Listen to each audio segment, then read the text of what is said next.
Salut tout le monde, bienvenue sur La Route.mp3, le podcast où on a compris que la route serait longue mais qu'elle nous mènerait loin. Aujourd'hui, nouveau podcast. Ça faisait longtemps, je sais, ça faisait plus d'1 mois et demi, mais j'avais prévenu. C'est pas comme si j'arrivais de nulle part en faisant n'importe quoi et en disant ah ouais bah désolé j'ai pris des vacances. Non, le dernier podcast je vous avais dit, j'ai des trucs à régler, des trucs à mettre en place. Quand ce sera mis en place, je reviendrai. Les amis, je suis revenu. Je suis revenu car j'ai réussi ma mission, les amis. Et oui, il fallait que j'arrive à faire 3 shorts par semaine. Les 3 shorts par semaine sont en train d'être faits. 3 shorts par semaine, c'est le cas depuis plusieurs semaines, depuis déjà au moins 2 semaines. Ça fait déjà au moins 2 semaines qu'il y a un short qui sort par semaine. Ça marche bien. Voilà, ça commence à faire des stats. J'ai quelques shorts qui commencent à percer. Notamment les shorts sur Astérix. C'est pour ça que j'ai fait durer un peu plus longtemps Astérix que ce qui était prévu. Parce que en gros ça marche mieux que si je parle des Schtroumpfs, etc. Parce que les gens ont moins d'attachement aux Schtroumpfs qu'à Astérix. Tout le monde a déjà lu Astérix. Pas tout le monde a déjà lu les Schtroumpfs. C'est un truc qui m'oriente aussi dans mon choix des sujets maintenant. Hein. Il faut que je parle de BD que les gens ont lu. Ou alors que je parle de la BD en général. Même si parler de la BD en général, j'ai remarqué que ça marchait moins bien. Mais je pense que c'est important. Voilà. On divague très vite, mais sur ma chaîne, je fais du contenu sur des BD spécifiques. Donc voilà, je vais parler pendant un certain temps exclusivement d'une BD. Et ensuite d'une autre, et ensuite d'une autre, et ensuite d'une autre. Vous voyez, je vais parler des Schtroumpfs, puis d'Astérix, puis de Tintin. Tu vois, je sais pas, j'ai dit des conneries. Et entre ces épisodes-là, j'essaie de faire du contenu sur la BD en général. Sur l'univers BD, en gros. Et ça marche moins bien, mais pourquoi je pense que c'est nécessaire de le faire ? Eh bien pour éduquer les gens à la BD. Et oui, logique, si je veux parler de BD sur ma chaîne, c'est intéressant que les gens s'y connaissent en BD, aient de la culture sur la BD, comprennent un peu l'univers, comprennent le contexte duquel on parle.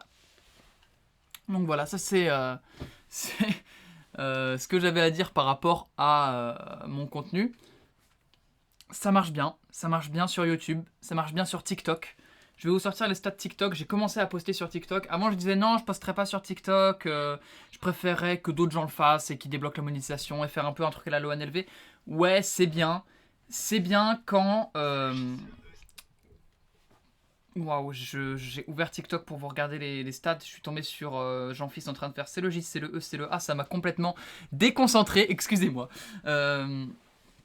Mais je voulais pas le faire parce que je me disais ouais quelqu'un d'autre va le faire et puis il va débloquer la monétisation et puis c'est bien tu vois c'est gagnant-gagnant. Ça marche quand t'es LONLV et que t'as déjà 200 000 abonnés en fait. Ça marche très bien. C'est une stratégie de développement d'influence qui est excellente. D'ailleurs l'ONLV a un podcast pour en parler du fait que ça l'avait rendu beaucoup plus célèbre d'un coup. Pas forcément plus riche mais plus célèbre d'un coup. Et tant mieux pour lui, vraiment tant mieux pour lui. Là, si on regarde les stats, on est à 116 followers en 5 shorts de postés avec un pic à 23 800 vues.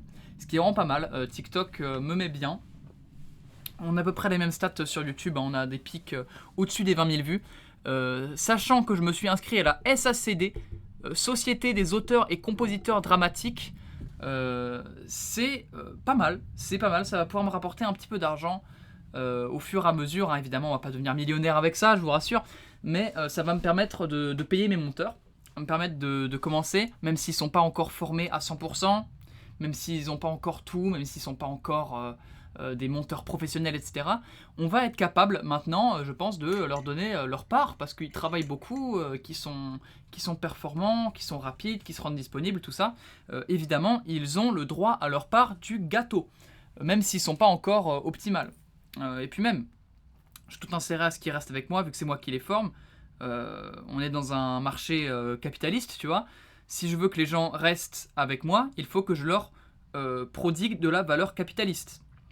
Donc, c'est ce que je fais. Voilà, c'est ce que je fais. J'essaye, je fais de mon mieux pour être le meilleur capitaliste possible.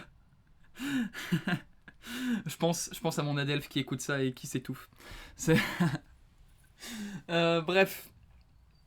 Donc voilà, les monteurs, ils ont réussi un round. Je vous explique comment je m'occupe de mes monteurs. J'en avais déjà parlé dans un précédent podcast, mais ça fait une piqûre de rappel, c'est pas dérangeant. En fait, j'ai recruté 4 personnes parce qu'il y a 4 spots en fait principaux dans un montage, 4 posts principaux. T'as le dérush qui est la première étape, tu vas retirer tous les blancs, etc., choisir les passages les plus importants. T'as le montage visuel, donc tu vas faire tous les effets, etc., mettre les b-rolls, etc. Les sound effects, donc rajouter de la musique, des sons, etc. Et t'as les sous-titres.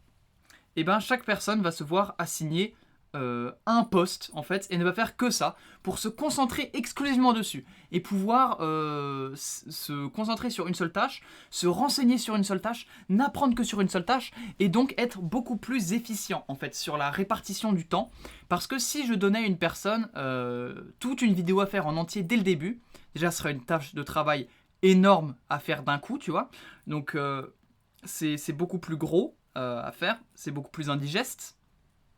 Et aussi, on va dire, la personne elle va passer beaucoup de temps sur les effets visuels parce qu'elle se dit c'est bon, j'ai le temps. Et ça fait une semaine en fait. Et moi je suis là, bah, la vidéo il la faut, un moment, il faut qu'elle sorte. Donc si t'as fait que les effets visuels, il faut que tu te grouilles. Il va se grouiller sur les effets sonores et donc les effets sonores seront bâclés. Il n'apprendra pas à faire correctement les effets sonores. Donc voilà, moi j'ai opté pour ce système-là où chacun fait un seul truc, maîtrise à fond sa compétence. Moi, je fais des feedbacks tout le temps. Je reçois un truc, je télécharge, je fais des feedbacks direct. Vraiment, les monteurs pourront témoigner, il y a très peu de latence. En vrai, s'il y a des latences, c'est peut-être le soir pour le lendemain matin. En vrai de vrai, c'est peut-être le soir pour le lendemain matin. Mais vraiment, souvent, je vais pas dire toujours, souvent, dans les 2 heures, le mec a son feedback. Donc ça, c'est vraiment très, très malin. Je fais aussi en sorte que les monteurs, ils apprennent les uns des autres, parce que bah, c'est des individus qui sont très, très bons, qui commencent vraiment chacun à maîtriser leurs compétences, et donc ils sont capables les uns les autres de s'apprendre entre eux. Et moi je peux me mettre un peu en retrait et ne pas imposer mon style, et que les mecs ensemble, à 4, et donc même à 5 si on m'inclut dedans, à 5 on arrive ensemble à réfléchir à une DA commune, plutôt que moi je sois là au-dessus en mode ce sera la DA de l'As de pique, et vous ferez comme ça parce que c'est la seule manière de faire. Non, on est 5, et en vrai ça marche plutôt bien. Chacun y trouve sa place, j'ai l'impression. En tout cas, personne n'est venu me dire qu'il avait des problèmes, etc. Tout le monde a l'air d'apprendre. Et justement, ils ont tellement bien appris qu'on a pu faire la fin du premier round. Donc tout le monde a changé de compétence. Et je trouve que ça ne se ressent pas du tout. Et ça, c'est une de mes peurs. Évidemment, quand on procède comme ça, le problème, c'est que je vais faire 10 vidéos avec un mec qui a son... Enfin, avec tout le monde qui a son poste. La 10e vidéo, bah, elle est parfaite parce que tout le monde maîtrise très bien sa compétence, tout le monde maîtrise très bien son poste. Et là, je leur dis, allez, c'est bon, vous maîtrisez bien, je vais vous changer. Tout le monde change, tout le monde repart à zéro, tout le monde redevient débutant. C'était une de mes peurs, c'était que du coup, la qualité des vidéos, elle fasse une chute phénoménale. Et en fait, pas du tout, parce qu'ils ont réussi à apprendre les uns des autres, ils ont réussi à se donner des conseils entre eux, à se donner des feedbacks entre eux. Et je suis très fier de mes monteurs, qui sont vraiment des personnes très intelligentes. Vraiment, ils sont très intelligents, ils sont très smart, ils ont une vraie vision, je trouve. Et je sais que c'est pour du long terme avec eux. Genre vraiment, je sais que c'est pour du long terme. Je sais que ils ont misé sur moi comme moi je mise sur eux. Et j'ai intérêt à ce qu'ils deviennent de très bons monteurs. Et ils ont intérêt à ce que je devienne un très bon youtubeur. Vraiment, c'est une relation de symbiose qui marche très bien, je trouve. Donc voilà, je suis très content. Ils étaient débutants, j'ai parié sur eux. Ils ont parié sur moi parce que moi aussi je suis débutant, tu vois. Enfin, je vais pas faire l'expert, hein. Je suis débutant, même si là en ce moment on se met à avoir une hausse des stats qui est assez folle. Je dirais qu'en l'espace de 2 semaines, j'ai dû gagner 100 abonnés. Sachant que j'avais fait les 200 précédents peut-être en 1 an. Donc c'est pas mal. Si on continue à cette vitesse-là, à avoir une accélération de cette vitesse, on pourrait rapidement atteindre des objectifs assez élevés. De toute façon, c'est l'objectif. Et en parlant d'objectifs, voilà ce dont je voulais vous parler aujourd'hui. Introduction de 9 minutes 14. Je sais, c'est long. Mais j'aimerais vous parler de 2026. On arrive à la fin de l'année. Honnêtement, je pense que je vais faire en fin de podcast un petit récap de ce qui s'est passé voilà, pendant le mois et demi où je n'ai pas fait de podcast. Mais ce sera un récap rapide. J'espère que vous avez passé de bonnes fêtes déjà. Un bon Noël pour ceux qui fêtent, bon Hanouka pour ceux qui fêtent, enfin voilà. J'espère que vous avez passé des bonnes fêtes, que vous avez passé du temps avec votre famille. Et on arrive à l'aube de 2026. Et moi je me repose devant mon micro, devant ma caméra j'allais dire. Mais je n'ai pas activé la caméra. Je me repose devant mon micro et c'est pour une bonne raison. C'est parce qu'on arrive en 2026 et que les amis, c'est l'heure des bonnes résolutions. Et je n'aime pas le terme bonne résolution parce qu'évidemment, bonne résolution, c'est comme un terme Gen Z pour dire truc à la con que tu dis toutes les années mais que tu ne fais jamais. Genre vraiment, plus je grandis, plus le terme bonne résolution a cette consonance dans mon esprit. Plus quand je dis bonne résolution, dans mon esprit, ça veut vraiment juste dire une belle phrase que tu dis en début d'année, tu vois. Et pas du tout que tu tiens, etc. Enfin, c'est vraiment en mode phrase de Golemont un peu. C'est bonne résolution. Bah, le 1er janvier, tu vas à la salle. T'as pas de banc. Le 14 janvier, tu vas à la salle, t'as des bancs. Tu vois, c'est ça les bonnes résolutions. Donc moi, je voulais plutôt vous parler d'objectifs de 2026. Mais pas sous la forme de j'aimerais faire ça, j'aimerais qu'à la fin de 2026 j'ai ça, j'aimerais qu'à la fin de 2026 j'ai ça, j'aimerais qu'à la fin de 2026 j'ai ça. Pas dans ce sens-là. Vraiment des objectifs de ce que j'aimerais faire chaque jour, ou en tout cas chaque semaine. Donc voilà, des objectifs de trucs à faire. Une to-do list en fait, une to-do list répétable à l'infini. C'est divisé en 3 catégories, YouTube, JV, sport. Sur YouTube, j'aimerais reprendre le journaling quotidien sur Insta. Donc ça c'est YouTube, mais en soi c'est juste les réseaux de manière générale. Donc j'aimerais bien reprendre sur Insta le fait de tous les jours poster le journaling. J'ai complètement arrêté le journaling. C'est aussi pour ça que je postais plus sur Insta le journaling, parce que j'en faisais plus. Voilà, c'est pratique. Quand on fait plus, on a du mal à poster. Donc si je me remets à faire, normalement je devrais pouvoir poster. J'aimerais bien le faire tous les jours pour qu'on voit vraiment la progression au fur et à mesure de l'année. Et l'objectif c'est vraiment de le faire tous les jours, d'avoir une discipline de béton pour que tous les soirs il y ait la story qui pop. Tous les soirs. Et que tous les soirs il y ait les objectifs du lendemain. Et que tous les soirs il y ait est-ce que j'ai rempli les objectifs de la veille, etc. Enfin bref. J'aimerais bien faire un format. J'ai quelques idées, mais vraiment qui soit inspirant et qui soit dev perso et qui soit vraiment sympa pour les gens qui pourraient suivre. Aussi, j'aimerais reprendre un podcast par semaine. Alors j'avais dit dans le précédent podcast, si je reprends, je ne suis pas sûr de reprendre à un podcast par semaine parce que c'est long, parce que voilà, ça prend du temps, etc. Fuck, vraiment nique ta mère Maxence. Pardon maman parce qu'elle écoute le podcast en plus, c'est pas ce que je voulais dire, Excuse-moi. Bref. Va te faire foutre, Maxence. Vraiment. En fait, je dis ce genre de truc, mais j'ai le temps. Genre, j'ai le temps, tu vois. Je suis au lycée. Je ne suis pas Elon Musk. Et heureusement pour moi, d'ailleurs. Heureusement, vraiment. J'en suis heureux tous les matins. Mais j'ai le temps de faire des podcasts, tu vois. C'est 1 heure. On va pas me faire croire que j'ai pas 1 heure par semaine. Je vois mon temps d'écran. Je sais que j'ai 1 heure par semaine, tu vois, à consacrer à ça. Clairement. Même si le podcast dure pas 1 heure, 30 minutes, 40 minutes, tester des types de podcasts différents aussi. J'avais essayé, pendant ce mois et demi, de faire un podcast. Là, c'est pas la première fois que je reprends le micro pour la route. J'avais essayé de faire un podcast où je joue aux échecs. Sur chess.com. Un peu à la live de l'ONLV, si vous voulez. On joue aux échecs, on discute des projets, de dev perso, etc.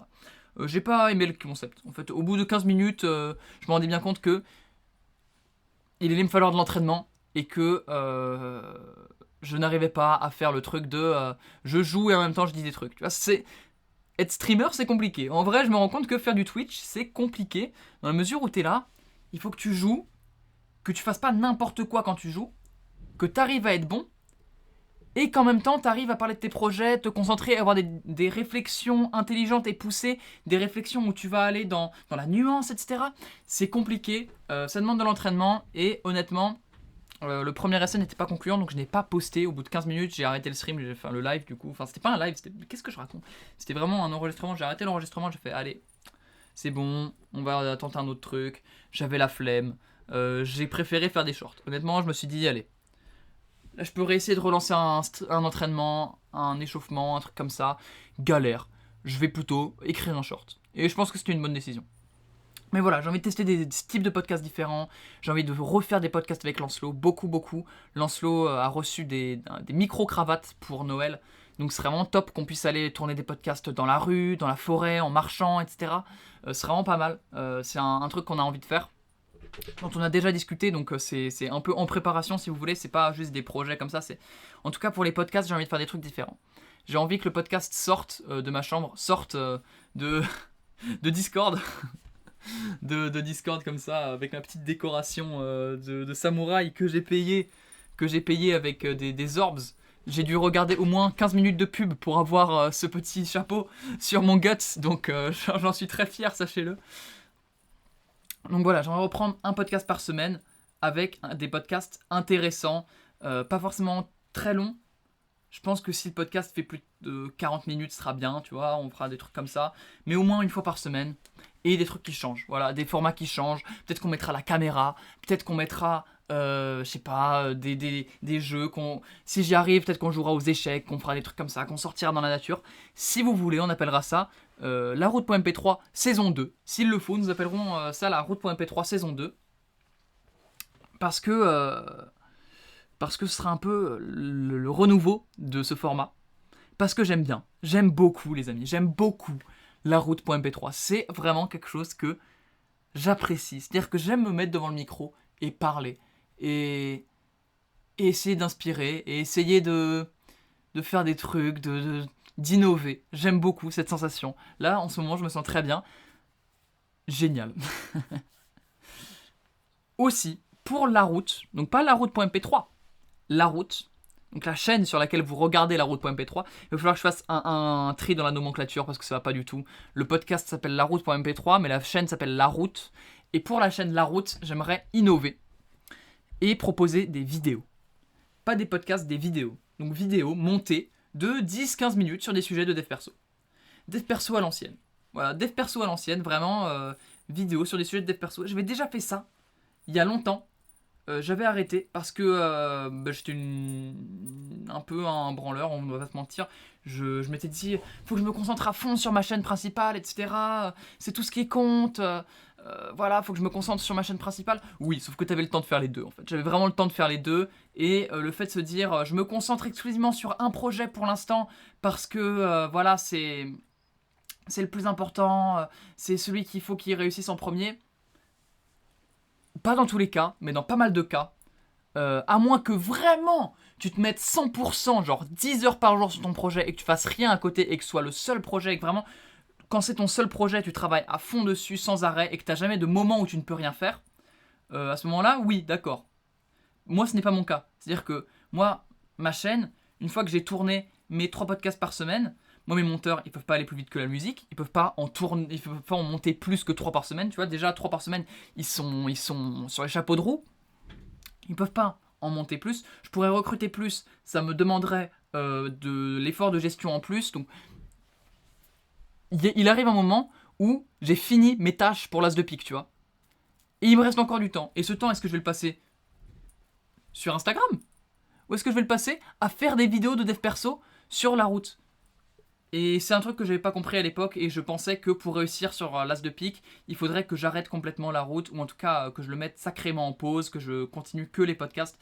Je pense que ce n'est pas vrai. Je pense que j'ai tout à gagner à développer mon acquisition d'audience. Je pense que j'ai tout à gagner à multiplier le contenu, à faire plus de contenu différent, partout, poster, poster, poster.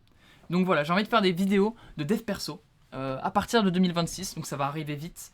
Je vais recruter un monteur, de la même manière que je l'ai fait pour l'as de pique. C'est-à-dire je vais recruter un débutant, hardcore, je lui envoie la vidéo, et il me la renvoie montée. Alors le montage ne sera pas fou, je pense que le montage sera des cuts, des zooms, parfois des b-rolls, une musique de fond.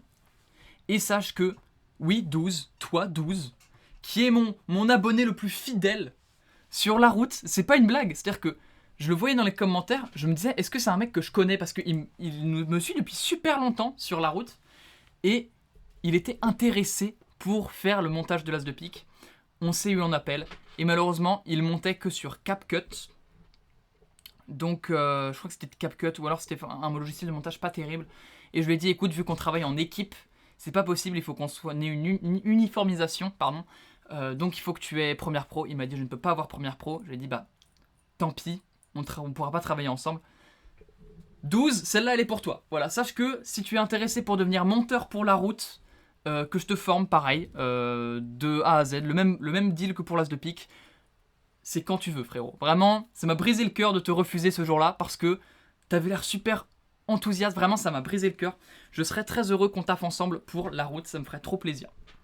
Donc voilà, l'offre c'est, tu montes les vidéos, je t'apprends tout, et évidemment, une fois que t'es devenu bon, bah t'es payé. Hein.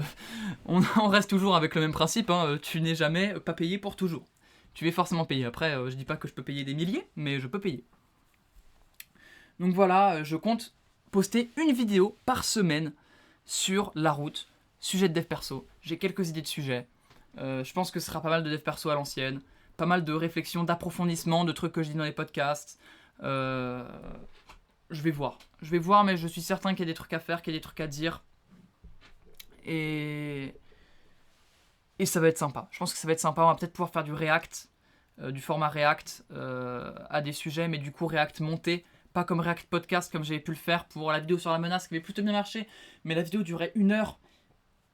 Tout de ce que j'avais dit n'était pas pertinent. Honnêtement, tout de ce que j'avais dit n'était pas pertinent. Je n'aime pas la menace. Vraiment, je n'aime pas la menace. Je pense que c'est peu de le dire.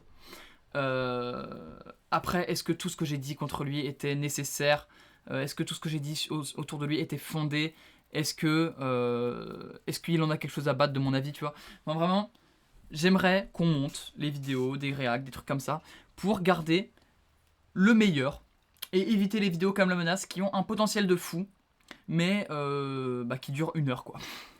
Et plutôt avoir des vidéos de 10 minutes, bien montées, dynamiques, une fois par semaine, en plus des podcasts. Voilà, donc qu'il y ait un podcast, une vidéo par semaine, qui sortent à des moments différents. Et comme ça, comme je vous l'ai dit, l'objectif c'est de poster un maximum. Daily upload sur Insta, un podcast par semaine, une vidéo sur la route par semaine. Et maintenant, on va passer à l'as de pique, parce qu'on parle beaucoup de la route, on parle beaucoup, voilà, parce que techniquement le Insta, hein, ça gravite autour de la route. J'aimerais sortir 2 vidéos longues, l'as de pique par semaine. 2 vidéos longues par semaine. C'est beaucoup. Et je ne sais pas si c'est réalisable, honnêtement, en plus de tout ça. Mais vu que c'est le projet principal, il passera avant tout, en fait. L'objectif des 2 vidéos longues par semaine passera avant toute chose. Ça va pas être dès le début de 2026, ce sera une fois que les monteurs seront devenus des grands, qu'ils seront devenus capables de monter autant, de monter aussi bien. Mais ce moment va arriver, le moment des 2 vidéos l'as de pique par semaine va arriver, et c'est le projet principal maintenant. Là, si je devais vraiment virer tous les objectifs pour en faire qu'un seul, ce serait celui-là. Mais bon, je pense que c'est qu'une question de discipline au fond, et que tous mes objectifs là que j'ai listés pour 2026, ils sont cumulables et ils sont faisables les uns avec les autres. Ça demande juste de la discipline en fait. C'est vraiment une réflexion que j'ai envie de vous partager. Parfois, on se dit... Je ne peux pas faire tout ça à la fois, mais c'est qu'une question de discipline. C'est qu'une question de, ouais, j'ai dit que je pouvais pas travailler, que je pouvais pas faire ma séance de sport, je sais pas, des trucs comme ça. En fait, j'ai passé 1 heure sur Insta aujourd'hui. Alors oui, c'était peut-être 5 minutes par-ci, 5 minutes par-là, 5 minutes par-ci, 5 minutes par-là. Il n'empêche que c'est quand même 1 heure qui sont passées sur Insta et que ça aurait pu être remplacé pour faire autre chose. Autre chose qui aille dans le sens de mes objectifs, dans le sens de mes rêves, tu vois. Littéralement, c'est... Quand tu passes du temps sur Insta alors que tu as des objectifs, tu sacrifies tes rêves. C'est une dinguerie. Rends-toi compte, vraiment rends-toi compte. Donc voilà, 2 vidéos longues l'as de pique par semaine. Je dis pas que les vidéos feront forcément 1 heure. On va pas refaire des vidéos de 24 minutes comme on pouvait faire sur les jeux vidéo indépendants. Je pense que ce sera sur le format 8, 12 minutes. Entre 8 et 12 minutes, je pense que ce sera pas mal. Je pense que ce sera vraiment des vidéos de ce style-là. Parce que ce sera cumulé, les amis, avec 5 shorts par semaine. Je vois mes monteurs, je vois à quel point ils sont capables, et je vois qu'on met à peu près 1 semaine à réaliser une vidéo du tournage jusqu'à la publication, en gros. Mais dans tout ça, il y a le passage entre chaque monteur qui crée une friction énorme. Ça crée beaucoup de friction. Le dérusher passe à celui qui fait les visuels. Qu'est-ce qui se passe ? Le dérusher, il avait encore 1 heure devant lui qui aurait pu passer à faire les visuels, sauf que lui il est dérusher, et il a rien à dérusher. Bon voilà, lui il a fini son travail, il s'arrête là, et il va scroller pendant 1 heure. Celui qui fait les visuels, par contre, il est disponible que le lendemain matin pour commencer à faire les visuels. Et la vidéo elle attend 8 heures. Vous voyez ce que je veux dire ? Alors que si c'était un gars qui montait la vidéo tout seul, il aurait pu monter autant qu'il veut, tu vois. Il aurait pas eu de blocage à dire, ok, là c'est fini, j'ai fini ma partie, hop, au prochain, non. Donc quand on passera à une vidéo par personne, et chacun monte sa vidéo, etc., on pourra, je pense, faire dropper le temps pour faire un short à 3-4 jours max, je pense. Si on met 3 monteurs qui sont H24 sur les shorts et qui ne font que des shorts, on aura largement 5 shorts par semaine. Largement, je pense, 5 shorts par semaine sont atteignables. Et potentiellement un monteur de plus, mais c'est toujours comme ça. Tu dis qu'il faut en gros qu'il y en ait 3 qui travaillent et il faut un monteur de battement, tu vois. Donc ça tombe bien, j'en ai formé 4.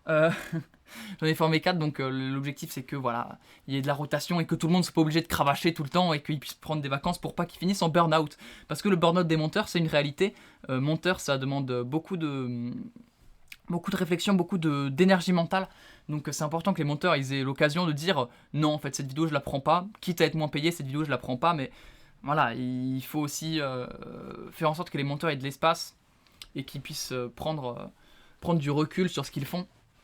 Donc voilà, si j'ai 4 monteurs qui travaillent sur les shorts, on aura 5 shorts par semaine facilement, sachant que les shorts, il y a beaucoup d'éléments qui sont réutilisables les uns avec les autres, donc plus tu travailles, plus ça va vite en fait. Vraiment, ça paraît con de dire comme ça, mais plus il y a de monteurs et plus ils travaillent sur un nombre limité de vidéos, plus les vidéos vont vite. Non, c'est pas ça. Plus il travaille sur un nombre augmenté de vidéos en même temps, genre s'il travaille sur une vidéo, ça va lui prendre 4 jours, on va dire. Par contre, s'il travaille sur 2 vidéos en même temps, et ça va lui prendre 6 jours au total, parce qu'il pourra réutiliser des éléments d'une vidéo à l'autre, réutiliser des musiques, etc. Il pourra juste passer d'une séquence à l'autre sur son logiciel de montage et faire des CTRL-C, CTRL-V, et ça va beaucoup plus vite que de devoir reprendre de zéro à chaque fois, etc. Donc je pense qu'on va utiliser ce genre de stratégie pour réussir à atteindre les 5 shorts par semaine. Pas tout de suite, à nouveau. Il faut d'abord attendre que tout le monde soit bon, que tout le monde soit payable, parce qu'évidemment, je ne vais pas imposer un rythme soutenu à des gens qui ne sont pas payés. C'est juste de la dignité humaine, là, carrément. Donc, on va attendre d'être en mesure de les payer. Donc, pour qu'ils soient en mesure d'être payés, il faut qu'ils soient bons. Une fois qu'ils seront bons, on pourra commencer les 5 shorts par semaine. 5 shorts par semaine, plus 2 vidéos de l'as de pique, 2 vidéos longues. Donc oui, ça va demander de recruter des monteurs. Je pense que je vais devoir recruter quand je voudrais commencer les vidéos longues. Mais ce coup-ci, je recruterai des gens qui sont déjà bons et que j'aurai juste besoin de coacher un petit peu à mon style. Mais ça va prendre 2 semaines. Ça va prendre 2 semaines.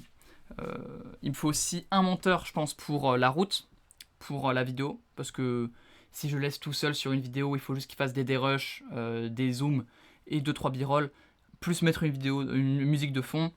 Ça devrait aller. Normalement, en une semaine, ça devrait pouvoir être faisable. Donc voilà, il faut peut-être 3 ou 4 monteurs pour les vidéos l'as de pique, 4 monteurs pour les shorts, un monteur pour la route. Ça commence à faire du monde. Mais ça me fait plaisir. J'aime beaucoup m'entourer de gens.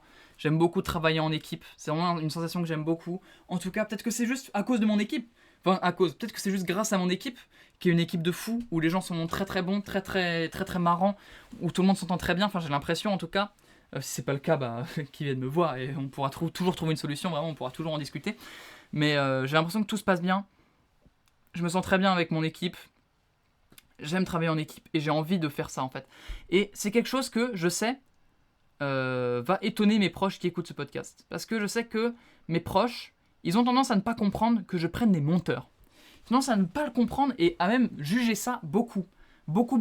Mon père a beaucoup critiqué ça, ma mère a beaucoup critiqué ça, mon adelphe, ma sœur, ils ont beaucoup critiqué ça en disant ça va pas, on croyait que tu aimais faire des vidéos, en fait tu fais pas tes vidéos toi-même, tu vois, tu délègues, etc. T'aimes pas faire des vidéos, pourquoi tu veux faire ça, etc.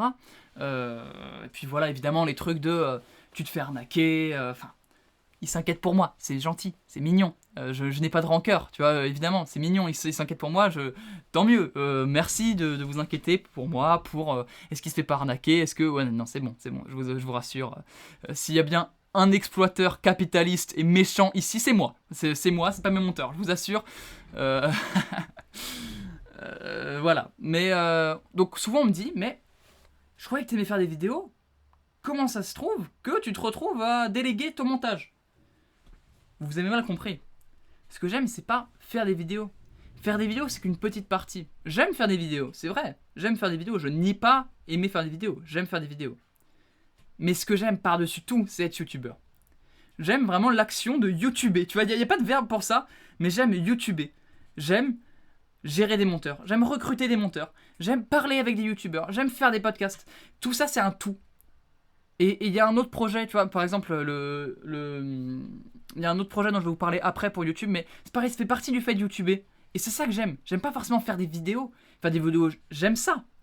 Ne me faites pas dire le contraire. J'aime faire des vidéos. Mais ce que j'aime par-dessus tout, c'est YouTuber. C'est être YouTubeur. C'est le tout, en fait, qui n'est pas juste faire des vidéos. Faire des vidéos, c'est qu'une petite partie de YouTube, honnêtement. Je pense que YouTube, c'est seulement 70%, 60% de faire des vidéos. Il y a 30 à 40% de tout le reste. Et moi, c'est ce tout, ce 100% que j'aime. Et pas seulement les 60% de faire des vidéos. Et c'est pas parce que tu délègues le fait de monter que tu ne t'intéresses pas au fait de faire des vidéos. Le montage, c'est comme si c'était moi qui le faisais. En vrai de vrai, je donne des feedbacks qui sont extrêmement précis. J'impose quand même pas mal mes limites sur ce qui est dit, ce qui est fait. C'est toujours moi qui écris mes vidéos, c'est toujours moi qui les tourne, c'est toujours moi qui fais la voix. Enfin, j'ai le dernier mot en gros sur ce qui se fait, mais je laisse beaucoup de liberté à mes monteurs quand même parce que ils sont très bons en fait. C'est-à-dire que j'ai pas besoin souvent de repasser derrière eux. Les feedbacks, c'est pour les aider à s'améliorer. C'est très très très très rare que je leur dise il faut que tu changes ça dès maintenant pour la vidéo. C'est très très rare. Vraiment, ça arrive peut-être une vidéo sur 4, je dirais. Max, une vidéo sur 4. Et encore, c'est beaucoup. Je pense que c'est beaucoup. Je pense que c'est peut-être une vidéo sur 6 même. La plupart du temps, c'est ok, t'as fait cette erreur-là. Écoute, moi j'appelle ça une erreur. C'est pas forcément le cas de tout le monde. Tout ce que moi j'appelle erreur en montage, c'est exclusivement personnel. Parfois, ça peut être un bon point pour un autre style de montage. Je dis juste, ok, tu le sais, pour la prochaine fois. La prochaine vidéo, tu ne feras pas cette erreur. Pas la peine de revenir dessus. Voilà. Moi, ce que j'aime, c'est YouTuber. Ce que j'aime, c'est m'occuper des monteurs. Ce que j'aime, c'est faire un bon cadre à mes monteurs, faire en sorte qu'ils se sentent bien, faire en sorte de les accueillir, de les appeler, de rigoler avec eux. J'aime parler avec d'autres YouTubeurs. J'aime YouTube, les gars. J'aime YouTube. Vraiment, j'aime ça. J'adore ça. J'aime le fait de m'occuper de Insta. J'adorais au moment où je journalais, etc. Mettre le journal en story, répondre aux gens qui disent j'ai pas trop compris comment il marche le journal, tu peux m'expliquer, faire un petit vocal pour expliquer comment marchait le journal, les inciter à faire le leur aussi parce que c'est vraiment génial de journaler. D'ailleurs, le Insta est dans la description hein, si vous voulez aller voir évidemment. Donc voilà. Et un des derniers aspects de YouTube dont j'ai pas encore parlé, mais que je vais mettre en place en 2026. Je pense vers février. Je pense que vers février, ce sera pas trop mal. Février, peut-être mars. Allez, on va dire mars parce que je pense que février, les monteurs, ils commenceront à être vraiment très bons. Et potentiellement qu'on commencera les vidéos longues vers mars. Mars, ça me paraît pas mal. Mars, mi-mars. Voire même avant. Hein. Si l'occasion se présente de le faire avant, on le fera avant, bien évidemment. Mais peut-être vers mars. Et vers mars, on lancera ce dernier projet qui est de lancer un serveur Discord. J'ai toujours eu envie, depuis l'époque de l'As de Pique qui faisait des vidéos sur la musique, sur le cinéma et sur les jeux vidéo, à l'époque de cet As de Pique là, l'As de Pique, de la présentation de l'As de Pique, qui avait une coupe d'homosexuel, qui était dans sa chambre, qui avait 12 ans et demi frère, depuis cette époque là, j'ai toujours voulu lancer un serveur Discord. J'ai lancé plein de serveurs Discord au fil de l'As de Pique, c'était toujours le même. C'était toujours le même serveur techniquement, juste à chaque fois je le rebrandais différemment, mais c'était toujours le même serveur parce que j'ai la flemme d'en recréer un. C'est un serveur Discord, en gros. J'ai toujours aimé faire des serveurs Discord, j'ai toujours aimé cette idée de se dire, c'est tellement génial un serveur Discord de communauté. Genre, il y a tous les gens qui kiffent ce que tu fais. Waouh! Ah ouais, le mec il sait plus parler, sa mère! Il y a tous les gens qui kiffent ce que tu fais, qui se rassemblent sur ton serveur Discord pour discuter, se rencontrer, partager des events avec toi parce que évidemment si je crée un serveur Discord, ce sera pas pour faire comme Archilourd. Archilourd qui est le plus gros gâchis de Loan. Loan et les amis. VOGFM nous a dépassé, c'est pas grave. Maintenant je vais dire un truc que je pense sincèrement. Loan fucking Gérard. Loan LP. Loan le propriétaire. Il se remet à être actif sur Archilourd. Il se remet à créer des trucs autour de Archilourd. Il gagne 1 million d'euros en 4 mois. En 4 mois. Je pense que ça lui prend pas plus que 4 mois pour être millionnaire. Vraiment. Mais il y a 16 000 personnes. Attends, je vais aller voir en live carrément. Je vais aller voir en live. Il y a combien de personnes sur Archilourd? Archilourd, c'est là. Archilourd, il y a... on peut pas voir.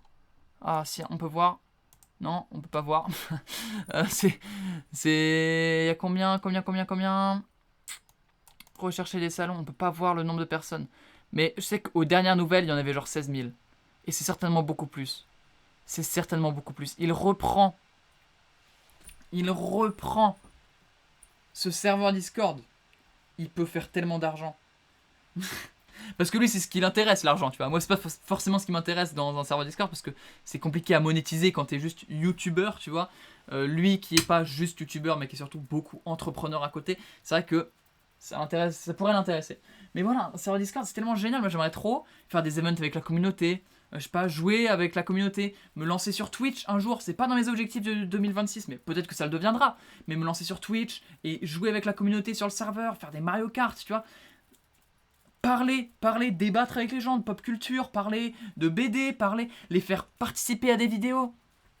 Il y a tellement de potentiel. Genre juste si tu t'entoures de gens qui aiment ce que tu fais, qui veulent ton bien, c'est tellement cool. Tu les fais se rencontrer entre eux, ça permet de faire des trucs de fou, ça permet d'avoir des gens qui se rassemblent autour du fait de t'apprécier. Tu vois, ça fait secte de fou quand je le dis comme ça. Ça sonne très bizarre quand je le dis, mais je vous jure que ça part d'une très bonne intention. Mais vous voyez, c'est ce que je veux dire. Un serveur Discord, c'est tellement génial.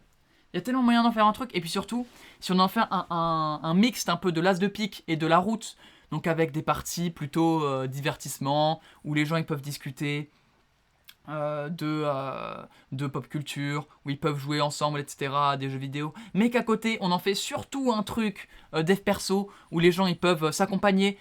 On va dire que les gens ils vont rejoindre à 80% par l'as de pique, 20% par la route. Et bah ce qui va se passer, c'est quoi? C'est que les 80% qui viennent par l'as de pique, ils vont voir les 20% de la route, et plutôt que d'être sur des serveurs différents, ils vont être sur un seul serveur mélangé, et ils vont se rencontrer. Il va y avoir de la mixité qui va se créer entre les différents contenus, un peu si tu veux, entre les différents aspects de mon audience. Les gens qui viennent de l'As de Pique, qui sont là pour parler de pop culture, ils vont rencontrer ceux qui veulent parler d'amélioration de soi, ceux qui vont commencer à poster leur bouffe et dire regardez, c'est mon repas, je l'ai fait, il a pas mal de calories, j'aime beaucoup, en plus il est pas dégueulasse et tout, qui vont faire ah ouais bah écoute, voilà c'est mes perfs à la salle, je suis content, ça fait tant de temps que j'y suis, et bah écoutez, moi j'ai lancé mon jeu vidéo il y a pas longtemps, est-ce que quelqu'un serait chaud de me rejoindre dans ce projet, etc. J'ai envie qu'il y ait un brassage, qu'il y ait des gens qui se rencontrent, qu'il y ait des gens qui soient capables de s'accepter et de s'améliorer tous ensemble. Et pour ça, je compte vraiment créer un serveur une fois que je commencerai les vidéos longues. On va faire ça, je pense. Première vidéo longue, il n'y aura pas de CTA pour un placement de produit. Enfin, si c'est le cas, je serais très content, hein, mais ça m'étonnerait. Il y aura un CTA de 1 minute pour le serveur Discord. Parce que j'y crois et que c'est un projet qui me tient énormément à cœur. Et que je serais tellement content de voir des projets qui naissent depuis ce serveur Discord. Genre des gens qui disent... écoutez, je vais lancer mon jeu vidéo, voilà, c'est un roguelite, je vous explique le principe, etc. Juste, bah tout seul, j'y arriverai pas. Donc, je cherche quelqu'un pour m'aider. On fait 50-50. Moi, je suis très bon en programmation et j'ai l'idée du jeu. Il me faut quelqu'un qui soit bon pour faire de la musique, ou en tout cas qui soit prêt à apprendre, qui soit prêt à faire les visuels, etc. Moi, c'est ce que je recherche. Est-ce que ça vous intéresse? Est-ce que vous êtes chaud pour le projet? Que des gens se rencontrent comme ça, qui lancent un projet, que ça marche. Vraiment, mais ce serait une fierté, mais tellement immense. Genre, en fait, c'est le genre de truc où quoi qu'il t'arrive dans la vie, si t'as fait ça une fois, mais c'est une chaleur qui ne disparaît pas, tu vois. C'est quelque chose qui, en fait, quoi qu'il arrive, t'as changé la vie des gens et c'est génial. C'est vraiment ce que j'ai envie de faire avec YouTube, tu vois.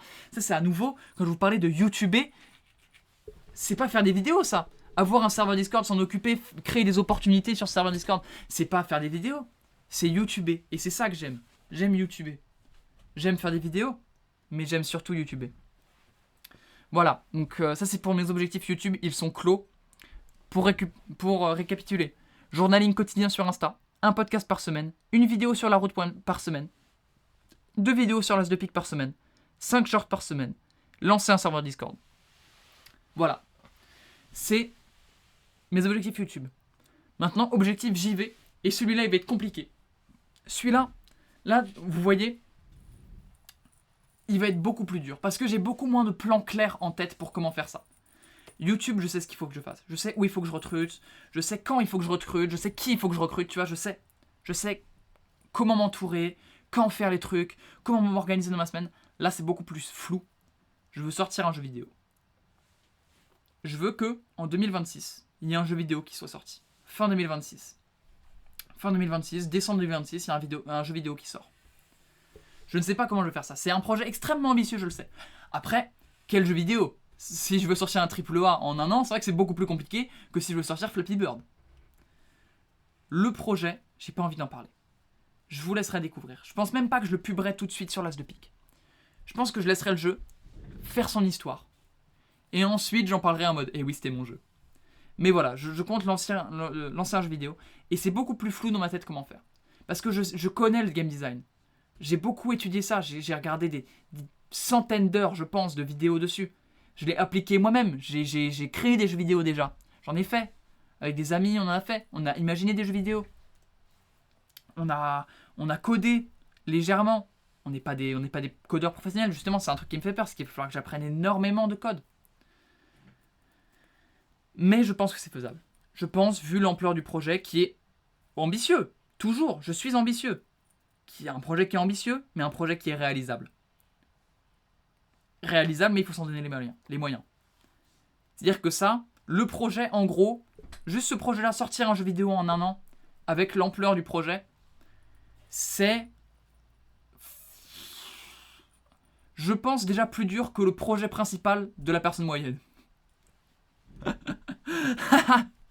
Je me rends compte en le disant que c'est un peu condescendant, mais ce projet-là en lui-même, qui n'est que infime par rapport à tous les autres projets dont je vous ai parlé, qui n'est que un parmi tant d'autres, est déjà, je pense, plus colossal que le projet principal de l'homme moyen.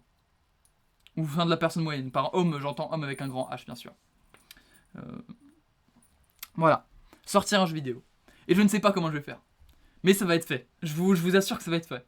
C'est-à-dire que là, je sais, il va falloir que j'aille m'entourer de gens. Je vais pas pouvoir travailler 5 heures par jour dessus.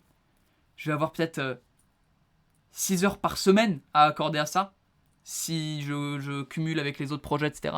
6 heures par semaine à accorder au fait de sortir un jeu vidéo.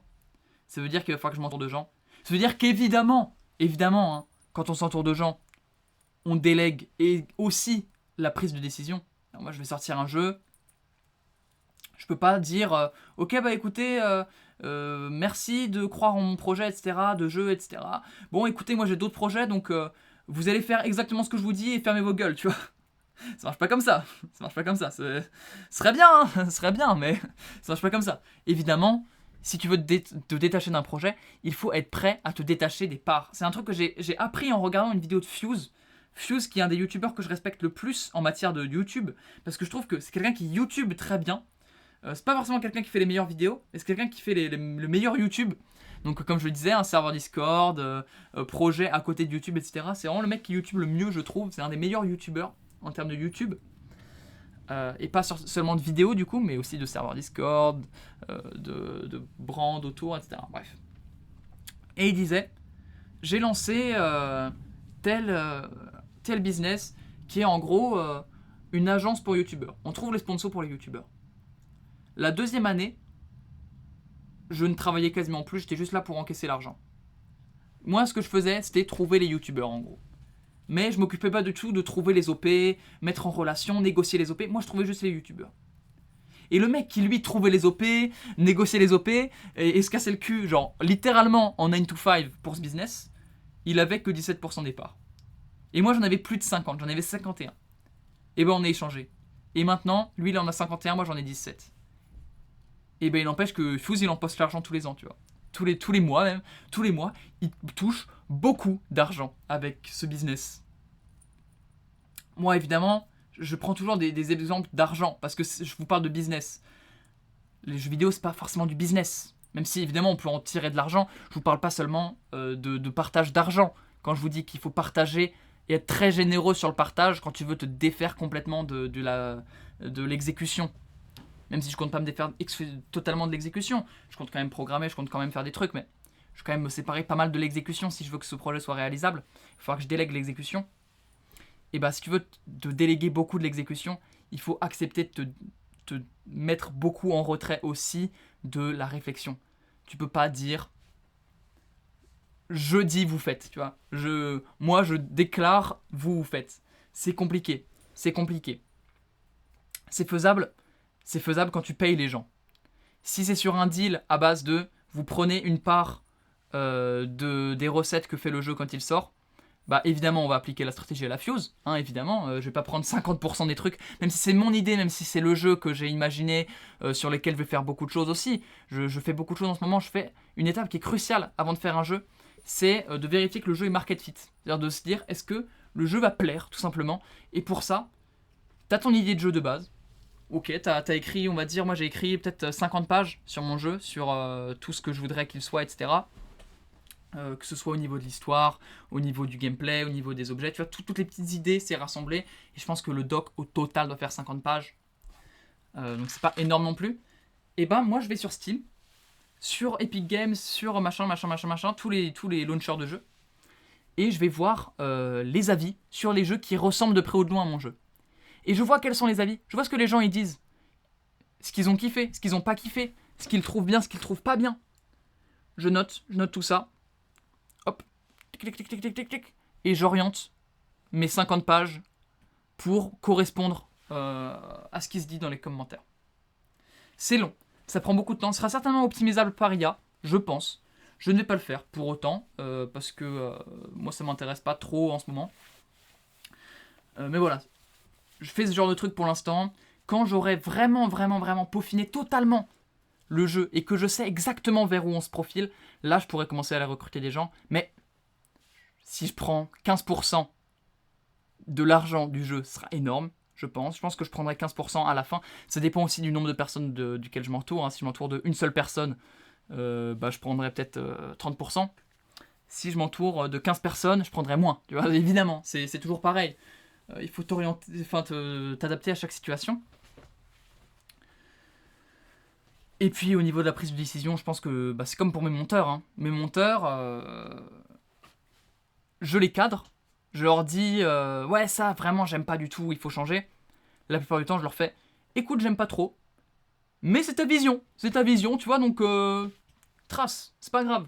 On verra pour la suite, on verra pour changer ensuite si vraiment ça pose un problème, etc. Mais pour l'instant, c'est ta vision, continue. Et donc il faudra laisser de la place à la vision des gens. Si tu te retires de l'exécutif, il faut aussi te retirer du décisionnel. Sinon les gens se barrent. Les gens se barrent, surtout dans le milieu du jeu vidéo. Parce que je vais vous dire les amis, là c'est un truc qui va me mettre dans la merde. Ça c'est le genre de take qui peut me foutre dans la merde par rapport à ce projet de jeu vidéo. La commu, créateur de jeux vidéo, tu sais, donc créateur, par créateur de jeux vidéo, j'entends tous les métiers qui tournent autour de jeux vidéo, et il y en a beaucoup. Il y a les game designers, il y a les game développeurs, il y a les programmeurs, il y a les graphistes, il y a les musiciens, il y a tous ces gens, et j'en oublie, bien sûr, j'en oublie. Les artistes 3D qui ne se mélangent pas du tout aux artistes 2D, qui se détestent les uns les autres. Le problème, c'est que ces gens ont énormément d'ego. Énormément d'ego. Je n'ai jamais rencontré des gens... Lohan, il dit tout le temps, je n'ai jamais rencontré des gens qui ont plus d'ego que les youtubeurs. Moi, je n'ai jamais rencontré de gens qui n'ont plus d'ego que les gens qui font des jeux vidéo. Absolument pas. Ils se prennent tous pour des artistes. Et je ne nie pas le fait qu'ils le soient, hein. Juste, vous avez 14 ans.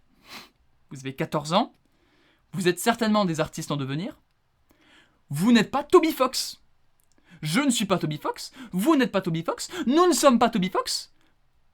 Il n'y a qu'un Toby Fox, c'est Toby Fox. En fait, c'est simple. Vous arrêtez d'être des connards. Ça me casse les couilles quand je vois que les offres d'emploi dans le jeu vidéo, c'est sur les serveurs Discord de gens qui créent des jeux vidéo, etc. Il y en a deux sortes. Vraiment, il y en a deux sortes. C'est les mecs qui ont des projets tarabiscotés, des projets de fous, des projets genre qui prendraient une équipe de 1000 personnes sur 3 ans pour être faisable, des trucs à la GTA 6 où les gens ils font ouais je voudrais un jeu où il y ait 1000 fins possibles, où toutes tes actions ont des conséquences en 3D avec une map générative en open world. Allez ferme ta gueule, Ferme ta gueule! T'as 14 ans! Tu lances le jeu maintenant et tu t'entoures de 4 personnes, ils sortent en a 60! Putain! C'est une dinguerie. C'est-à-dire que c'est soit des trucs complètement irréalisables, parce que oui, tout est possible. Tout est possible. Dans le jeu vidéo, dans YouTube, tout est possible. Il n'y a rien qui ne soit pas possible si tu t'y mets pas. Là, les projets sont quand même vraiment très difficiles, quoi. Les projets sont vraiment quand même très difficiles, et je trouve qu'il y a une certaine part d'immaturité à y croire, en fait. C'est horrible ce que je suis en train de dire, hein. C'est vraiment anti-dev perso total, mais il y a des projets qui sont, genre, grandissez, en fait. Vraiment grandissez, s'il vous plaît. Non, ce projet qui consiste à faire un GTA 6-like à 4 dans un garage, il ne marchera pas. Parce que vous allez vous confronter à la réalité qui est que, au bout de 6 mois, vous n'aurez même pas fini le moteur. Et vraiment pas, hein. Vous aurez commencé le moteur dans 6 mois. Et vous allez devoir revoir vos exigences à la baisse. Et il n'y a rien de plus dévastateur pour quelqu'un. Et je vous le dis parce que ça m'est déjà arrivé en faisant des jeux vidéo, hein. Tu te lances dans un truc de fou, et au cours de route, tu te rends compte qu'il faut que tu baisses tes exigences. Qu'il faut que tu baisses ta vision. Qu'il faut que tu vises moins haut. Et du coup, tu vises moins haut. Et tu continues pendant 2 semaines. Et au bout de 2 semaines, tu te rends compte que, même en baissant, c'est toujours trop haut. Il faut baisser. Il faut baisser, il faut baisser, il faut baisser, il faut baisser. Et ce qui au début était un projet de fou, sur lequel tout le monde était trop hype de travailler, et bah au bout de 4 mois, c'est un projet chiant à mourir. Tu voulais faire GTA 6, tu te retrouves à faire Mario Bros 1, frère, à faire Flappy Bird, à faire Plants vs Zombies, mais en tout cas tu m'as pas sorti GTA 6, quoi. Et donc ça, c'est un des types d'annonces. C'est les gens qui ont des projets complètement disproportionnés et qui ont le même système que moi, qui est genre, écoute, on se sépare une fois que le jeu est sorti, etc. Pour l'instant, on se paye pas, mais on se payera une fois qu'on a fini parce que c'est notre premier jeu et on est inexpérimenté, on apprend sur le terrain, etc. Sauf que eux, ils prévoient de faire ça avec des gens sur un projet sur 10 ans, tu vois. Et sur 10 ans, les gens, ils ne vont pas ne pas se payer pour toujours.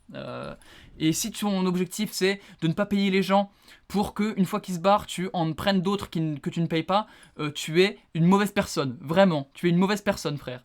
Donc, tu ne mérites absolument pas de réussir. Deuxième type d'annonce, les gens qui se prennent beaucoup trop au sérieux. C'est leur premier jeu. C'est leur premier jeu et ils veulent un développeur qui a fait une école. Ils veulent un game designer qui a fait une école. Ils veulent machin. Ils veulent des gens qui sont déjà très très forts. Eux, ils sont pas forts, hein. Ils ont jamais fait de jeu. Ils n'ont pas touché à un moteur de leur vie. Ou alors ils l'ont ouvert, ils ont vu ce à quoi ça ressemblait, ils ont bidouillé 2-3 trucs, ils ont regardé des tutos, ils ont fait un Flappy Bird, bravo. Et ils veulent des développeurs professionnels.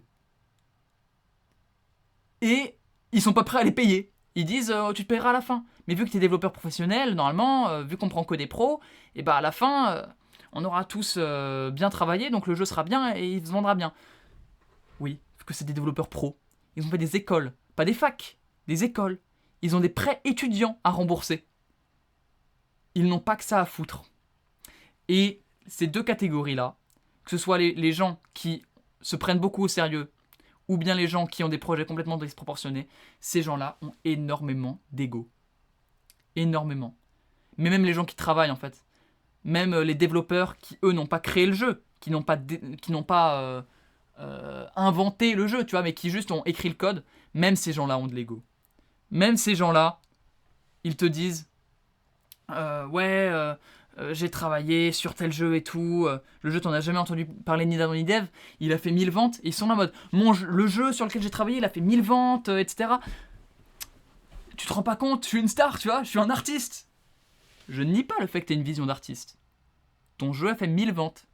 C'est beaucoup. Ça a certainement fait, allez, si le jeu il coûtait 20 euros, qu'il a fait 1000 ventes. Il y a les taxes, il y a les impôts, il y a la répartition. T'as dû toucher 5000 euros avec ton jeu. C'est bien. C'est bien. T'as 14 ans, t'as fait 5000 euros avec ton jeu. J'ai pas fait 5000 euros avec mon jeu, moi, à 14 ans. Vraiment. Il n'empêche que tu as beaucoup d'ego pour quelqu'un qui a fait un jeu pendant 1 an et ça lui a rapporté 5000 euros. Être payé 5000 euros par an, c'est pas beaucoup, tu vois. Baisse ton ego. Donc, c'est un milieu où tout le monde se prend pour une rosta. un milieu où tout le monde se prend pour Toby Fox, un milieu où tout le monde pense qu'il va devenir le prochain Toby Fox. C'est pas impossible de devenir le prochain Toby Fox. C'est pas ça que j'ai envie de dire, c'est pas le message que j'ai envie de transmettre du tout. C'est pas impossible d'être un artiste quand on a 13-14 ans. C'est pas impossible. Vraiment. Vous pouvez être artiste à 13-14 ans, vous pouvez avoir une vision d'artiste, vous pouvez être un artiste, être sensible. Vous pouvez être le prochain Toby Fox, faire des jeux de fou. Mais ça passe forcément à un moment par se confronter à la réalité. Et il y a trop de gens dans le milieu du jeu indépendant qui ne veulent pas voir la vérité.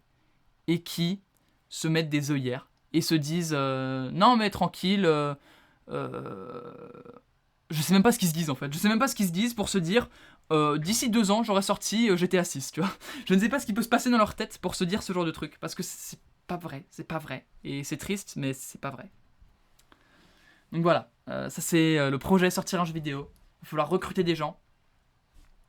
Et pour recruter des gens qui n'ont pas d'ego et qui du coup ne vont pas saboter ton jeu, parce que quelqu'un qui a de l'ego et toi t'aimerais bien avoir ta vision quand même sur le jeu et c'est toi qui as inventé le jeu donc c'est un peu ton bébé, etc.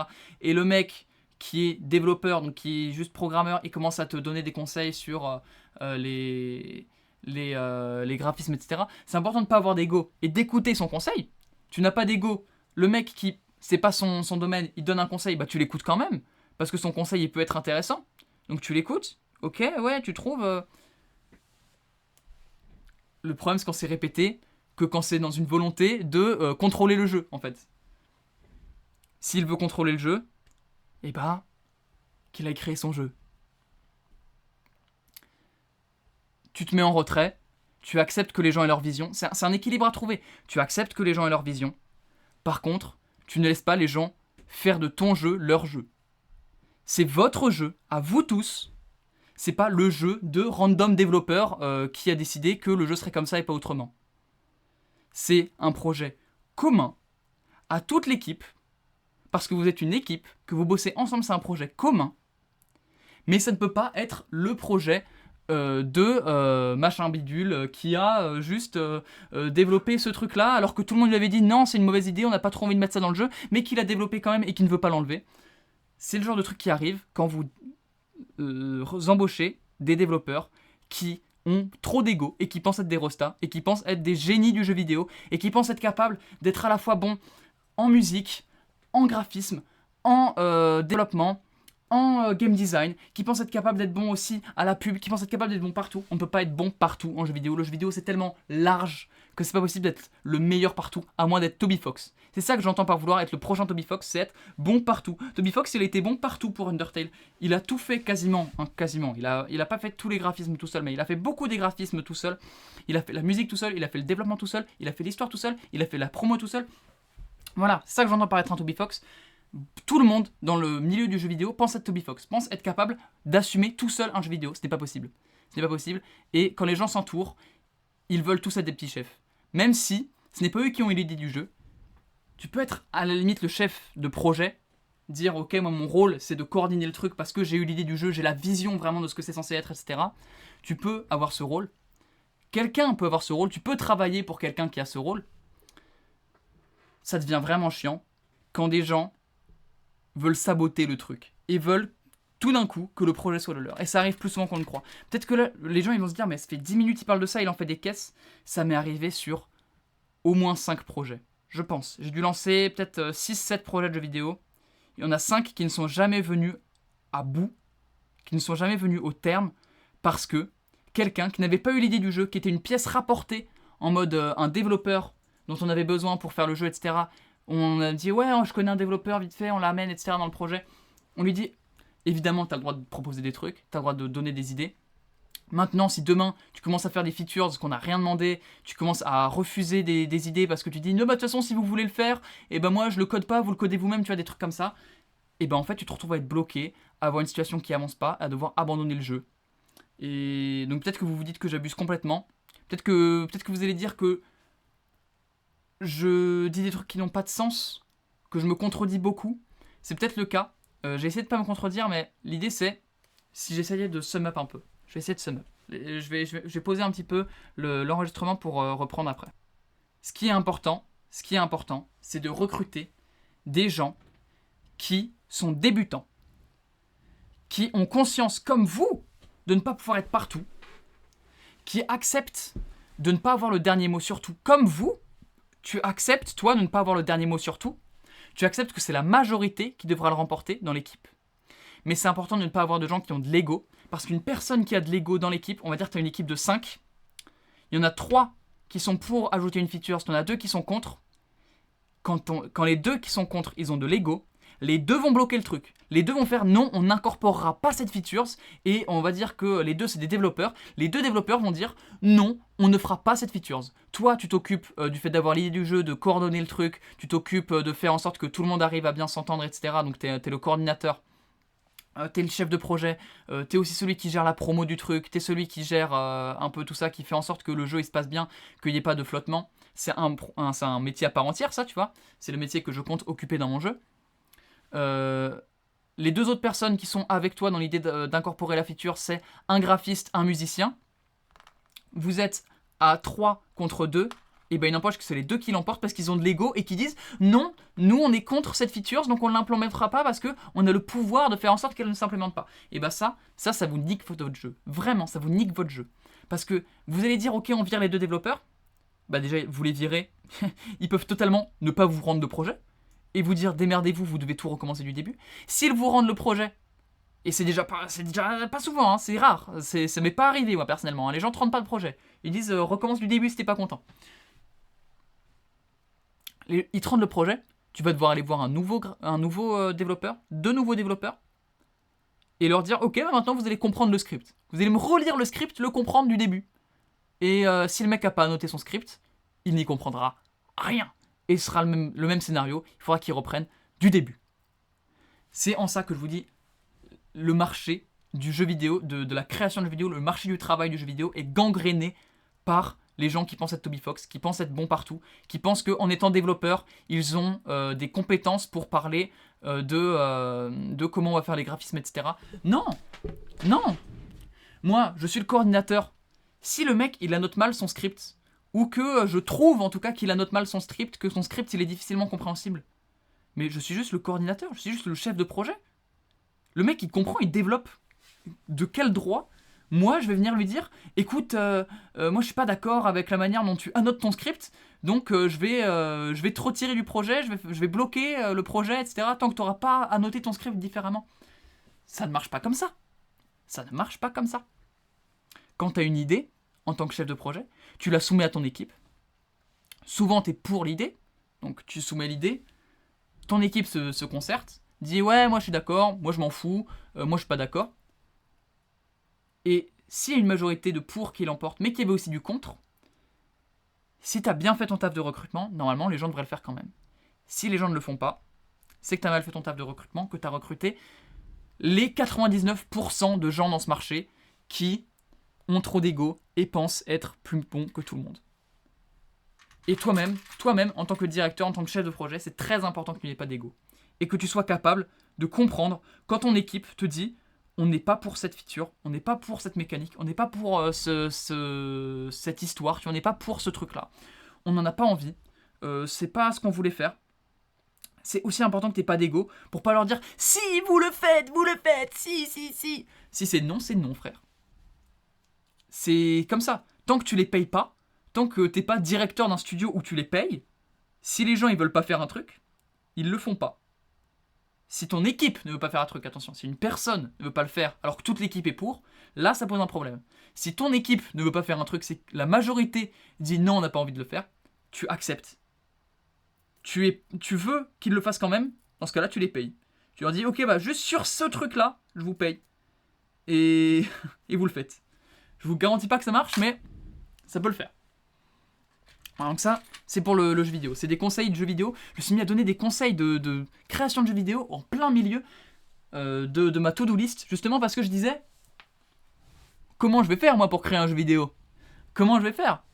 C'est une problématique, parce que je vais pas pouvoir le faire. Je vais pas pouvoir être dans l'exécutif, je vais pas pouvoir me mettre à coder. Je vais certainement coder un petit peu au début.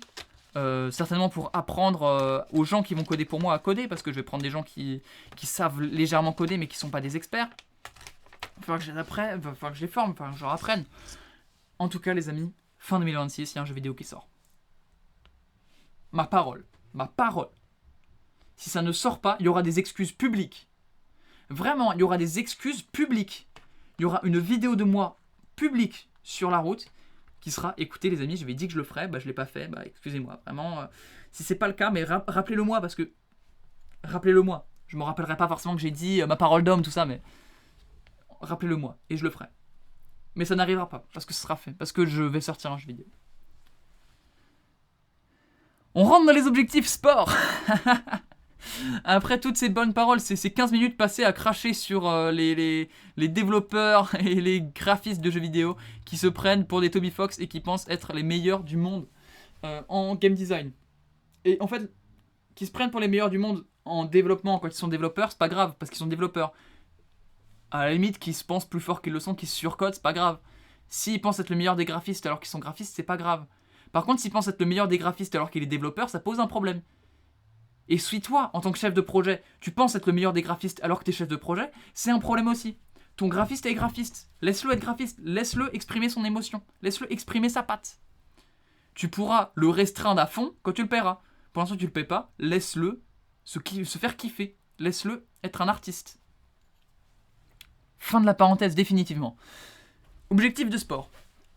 Je pratique 3 sports, les amis. Je pratique 3 sports, dont un qui est discutablement un sport. Mais en tout cas, deux sports qui sont avérés des sports. Même s'il y en a un où les gens disent... Bon, je pratique un sport. Je pratique la musculation, la boxe et les échecs. Voilà. J'ai un objectif affilié à chaque sport. Donc, la musculation, l'objectif de fin 2026, c'est d'avoir gagné 5 kilos de muscle. Les gens vont dire c'est énorme. Oui, c'est pas mal. Mais c'est atteignable avec mon physique. Je connais mon corps, je connais mes besoins caloriques, etc. Je connais la manière dont mon corps réagit à l'exercice. Je sais quel poids je fais. Je fais 65 kg pour en gros 1m94. Je suis en sous-poids. Je suis skinny. Les 5 kg de muscle, peut-être que ce ne sera pas 5 kg de muscle. En tout cas, il y aura 5 kg. On va essayer de faire en sorte que ce soit 5 kg de muscle au maximum. Peut-être que ce sera 6 kg et qu'il y aura 5 kg de muscle dedans et 1 kg de gras. Moi, ça ne me dérange pas. De toute façon, pour ma santé, il vaut mieux que je gagne du poids que j'en perde, ça c'est certain. Donc voilà, c'est pour l'objectif de fin 2026.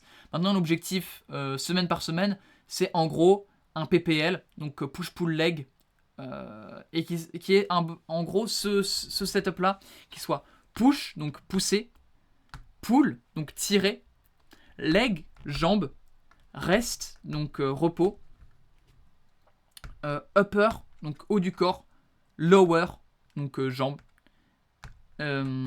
rest, donc repos. Pompe épaule triceps, enfin pec épaule triceps, dos biceps, jambes, repos, haut du corps, bas du corps, repos. Et avoir un split comme ça à la semaine. Donc peut-être que j'orienterai pour faire en sorte que ce soit disponible par rapport à comment je fais. Peut-être que les jours de repos seront changés. Peut-être que l'ordre dans lequel je fais les trucs sera un peu changé en fonction de mes disponibilités, en fonction de quand. Normalement, en fonction de mon emploi du temps, là, actuel de mon année de première, c'est possible. C'est faisable. Le PPL, RUL, je crois que c'est ça. PPL-RULR. Ça s'appelle comme ça, le split. Le split est faisable. Le split est faisable, clairement. Et puis, quand tu fais beaucoup de séances par semaine, ce qui est bien, c'est que tu n'es pas obligé de passer 1h30 à la salle. En fait, si je vais 5 fois par semaine à la salle, je peux y passer 40 minutes. Et faire du 2 x 8 reps. Faire du 2 x 8 reps, c'est bien. Je peux faire, du 2 x 14. Du 3 x 8, à la limite. Ça va dépendre des exercices, de comment je les ressens, Je vais voir. Mais en tout cas, je serai peut-être pas obligé de passer 2 heures à la salle à chaque fois que j'y irai. Je pourrais passer 30-40 minutes. Donc ça, c'est mon objectif. Passer 5 fois par semaine à la salle. C'est beaucoup. C'est beaucoup, mais c'est faisable. Sachant que j'ai aussi mes séances de boxe. Donc 2 fois par semaine, 1h30, 2 fois par semaine. Et mon objectif de cette année, c'est de gagner un interclub de boxe. Donc ça, c'est pas à la semaine. Évidemment, à la semaine, je vais 2 fois par semaine à la boxe. Il y a 2 cours par semaine, donc je peux pas vraiment aller plus souvent à la boxe. Mais j'aimerais bien gagner un interclub de boxe. Voilà, donc je vais m'inscrire à tous les interclubs qu'on me propose. Y aller à tous et tous essayer de faire mon maximum pour gagner, m'entraîner, être très sérieux aux entraînements, être sérieux aussi quand je m'entraîne chez moi. J'ai un sac de frappe chez moi. J'ai comment m'entraîner, donc voilà, faire en sorte d'être efficient dans mon entraînement, de ne pas prendre ça à la légère. Et j'aimerais beaucoup gagner un interclub de boxe française. Parce que j'aime beaucoup la boxe. Vraiment, plus le temps passe, plus je me mets à apprécier la boxe et plus je commence à comprendre tout ce qu'il y a derrière ce sport et à quel point c'est vaste en fait. À quel point c'est vaste. Moi, un de mes objectifs, c'est pas d'être champion du monde de boxe française, c'est pas d'être champion du monde, champion de France, champion olympique, tu vois. Mon objectif, c'est d'être dans le top 5% des meilleurs et de passer à un autre sport. C'est vraiment. Je pense que je vais faire ça toute ma vie en fait. Des sports de combat, j'en ferai toute ma vie. Et je vais en faire plein. Quand je serai dans le top 1% des meilleurs de la boxe française, et j'irai en boxe anglaise. Et je m'entraînerai 5 ans, 6 ans, à fond que sur la boxe anglaise, pour être dans le top 1% des meilleurs de la boxe anglaise. Quand j'aurai fait ça, j'irai sur un autre sport, la boxe thaï. Ensuite, j'irai sur le jiu-jitsu brésilien. J'irai sur le judo. J'irai sur le grappling, la lutte. Sur la MMA, tu vois. Et alterner les sports comme ça. Aller un par un, conquérir chaque sport. Et pour devenir un athlète de plus en plus hybride, ça me ferait super plaisir et c'est un truc que j'adorerais. J'aimerais aussi me remettre à courir, mais là pour le coup, je vais pas dire que je vais aller courir 1 fois par semaine parce que pour le coup, ça prend du temps. C'est-à-dire que tourner un podcast, j'avais dit ouais, j'ai le temps et tout, faut arrêter de se mentir à soi-même, je l'ai dit en début de podcast. Courir, ça te demande aussi 1 heure. Par contre, c'est pas 1 heure, comme 1 heure de podcast. Tu tournes 1 heure un podcast, t'as fini ton podcast, voilà, tu peux continuer ta journée. Tu cours 1 heure, tu rentres, t'es mort. T'es mort. Tu dois aller prendre ta douche. Tu dois te reposer, tu dois manger. Là, c'est galère. Pour le coup, courir, c'est beaucoup plus dur à mettre en place, je trouve. Et il faut faire des choix. Je pense qu'il faut faire des choix. Et là, le sport, cette année, n'est pas mon objectif numéro 1. Dans l'ordre des objectifs, c'est YouTube, JV, sport. De toute façon, c'est comme ça. C'est l'ordre dans lequel je les ai marqués. Et c'est comme ça que ça se passe. C'est YouTube, JV, sport. Donc YouTube passera avant le JV. Le JV passera avant le sport. Le sport passera avant tout le reste. C'est vraiment YouTube en top 1, JV en top 2, sport en top 3, le reste en top 4. Dernier objectif de sport, passer les 1100 Elo de chess.com. Donc c'est un objectif qui est difficile, mais si je fais 1 game de rapide par jour, donc en rapide, on est bien d'accord, si je fais 1 game par jour de rapide, donc ce qui prend 20 minutes, et qui peut se faire n'importe quand pour le coup, c'est-à-dire que là si je suis en cours, sur la pause du midi je peux le faire. Si je suis aux toilettes, je peux le faire. C'est pas une corvée de jouer aux échecs, c'est un amusement, c'est un jeu les échecs. C'est pour ça que c'est pas vraiment du sport, même si techniquement c'est considéré comme un sport, mais les échecs ça peut se jouer n'importe quand, n'importe où, grâce à chess.com. Donc j'aimerais bien passer les 1100 Elo de chess.com. C'est beaucoup 1100 Elo, c'est énorme. J'arrive pas vraiment à me rendre compte de si c'est beaucoup. Je sais que Loan LV il est à peu près autour de 1100 Elo. Il joue depuis à peu près aussi longtemps que moi, je pense. Quoique, non, je pense que je joue depuis plus longtemps que lui, mais beaucoup moins sérieusement. Sérieusement, il y joue depuis plus longtemps que moi. Mais Kazu, je joue depuis plus longtemps que lui. Pour l'instant, je suis 800 Elo. Je pense que gagner 300 Elo quand on est aussi bas Elo, ça doit pas être si dur. Je pense que je vais y arriver. Je pense que c'est un des objectifs les plus faciles qu'il y a dans cette liste. Passer les 1100 Elo de chess.com. Il y a un monde où je m'y mets maintenant. Dans 4 podcasts, j'y suis. Allez. Dans 4 semaines. Dans 4 semaines. Dans 4 podcasts, du coup, parce qu'il y a 1 semaine, un podcast. 2 semaines, 2e podcast. 3 semaines, 4 semaines, 4e podcast. Ouais, si, c'est ça, dans 4 semaines. Parce que j'allais dire peut-être que du coup, ce serait dans 5 semaines, mais non, dans 4 semaines. dans 4 podcasts. Il y a un monde où je les ai. Mais c'est pas le cas, parce que je vais pas me mettre jour et nuit à jouer aux échecs. C'est pas l'objectif. L'objectif, c'est YouTube. L'objectif, c'est 5 shorts par semaine, 2 vidéos l'as de pique par semaine. Évidemment, pour l'instant, début janvier, ce sera pas ce rythme-là. On va continuer les 3 shorts par semaine, qui sont déjà compliqués à tenir en ce moment. Enfin, ça tient. Ça se tient, c'est faisable. C'est fait d'ailleurs, c'est pas parce que c'est faisable, souvent on dit c'est faisable mais on le fait pas, c'est faisable et on le fait. Il n'empêche que on pourrait aller plus vite, mais pas de beaucoup. Pas de beaucoup, et ça sert à rien de se stresser, de se mettre à fond dans les shorts, etc. pour en faire, on va dire, un de plus tous les 10 shorts, pour que sur le même temps, on n'en fasse pas 10, mais on en fasse 11. Je sais pas si ça vaut le coup de mettre tout le monde en burn-out pour ça. Honnêtement, je pense vraiment pas que ça ait d'intérêt. On va continuer les 3 shorts par semaine. On va se concentrer sur le fait que les monteurs deviennent bons. Quand les monteurs seront bons, ça nous fera 4 monteurs pour les shorts. On recrutera beaucoup de monde. On recrutera au moins 4 personnes aussi pour les vidéos longues, je pense. Je pense qu'il faudra 4 personnes de plus pour les vidéos longues. On recrutera. Il y aura des changements qui se feront. Il y a des monteurs de shorts qui passeront sur les vidéos longues. Il y en a qui resteront certainement sur les shorts. Il y a des gens qui vont se former sur les vidéos longues avec les monteurs de shorts. Il va y avoir du remue-ménage. Il va y avoir du brassage. Je vais être derrière tout ça. Je vais YouTuber. Voilà, c'est vraiment ça que j'appelle YouTuber. C'est trouver des solutions, gérer du monde, travailler en équipe. Je vais faire ça. Je vais m'assurer que tout se passe bien. Je vais m'assurer que tout le monde trouve sa place, que personne ne se sente rejeté, que tout le monde se sente intégré. Et ça va être génial. Ça va être génial, les amis. 2026 va tellement être mon année. Je vous le dis, 2026 va être mon année. C'est fou. En ce moment, je suis sur le prime sur tous les aspects. Je suis au prime sur tous les aspects, sauf un. Je vais pas m'étendre dessus, mais il y a un aspect où c'est la misère totale. Il y a un aspect où...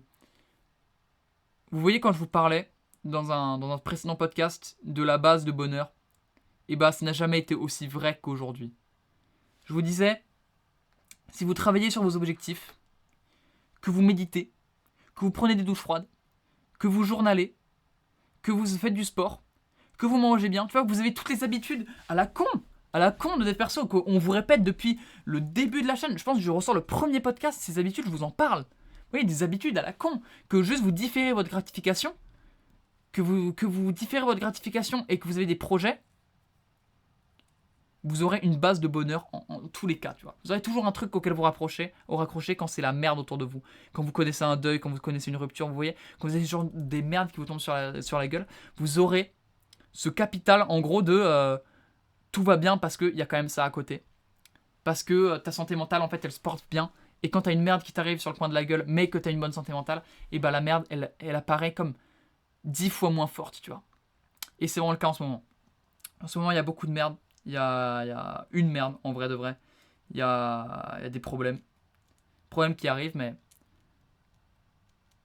c'est beaucoup, beaucoup, beaucoup moins douloureux que si j'avais pas YouTube, le JV, le sport, les bonnes habitudes à côté, des gens qui me soutiennent aussi, des amis formidables. Je pense à Lancelot, je pense à Mokis, je pense à Nicolas, des amis formidables. Donc vraiment, entourez-vous bien, tenez vos bonnes habitudes, ayez des projets, faites-le pour vous, et peu importe ce qui vous arrive dans la vie, vous serez triste. Vous n'allez pas devenir David Goggins, hard, qui pleure jamais, mais quoi qu'il arrive, on peut pas venir me dire non, c'est pas vrai. Quoi qu'il arrive, si vous faites ces trucs-là et que il vous arrive une merde, la merde sera moins forte et la merde sera moins douloureuse. Je dis pas que vous aurez pas mal, je dis pas que ce sera pas douloureux, je dis pas que ce sera pas dur, du coup, à cause de ces merdes-là, de continuer les bonnes habitudes, mais quand même. Sur ces belles paroles, les amis, je vais vous dire à la prochaine. Prenez soin de vous, faites vos pompes, soyez gentils. C'était La Route.mp3, le podcast où on a compris que la route serait longue, mais qu'elle nous mènerait loin. Bisous!